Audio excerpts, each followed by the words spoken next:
তো গাইস আমি বিয়ার match start করে নেমে যাই পিকে, আর পিকে নামার পরে দেখতেছি সামনে দুইটা প্লেয়ার। তো একটা প্লেয়ারকে দিছি মেরে, তো দেখতেছি সামনে আর একটা প্লেয়ার আছে।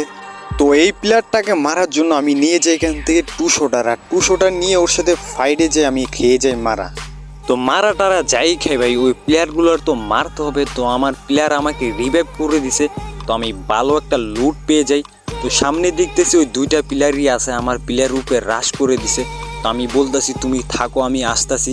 তো আমি এখান থেকে চলে যাই পিকের মধ্যে, আর পিকের মধ্যে যে একটা প্লেয়ারকে দিছি ডাউন করে, তো ওরে ডাউন করে ক্লিয়ার করে দিলাম। তো সামনের প্লেয়ারটা আমার উপরে রাশ দিয়ে দিছে, তো ওরও মেরে আমি করে দিলাম জিও একবার।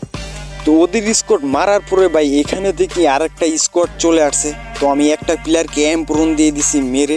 তো আরেকটা প্লেয়ার কই আছে দেখতেছি না, তো ওরা ক্লিয়ার করতেছি দেখি ভাই আরেকটা প্লেয়ার আমাকে ফায়ার দিয়ে দিছে।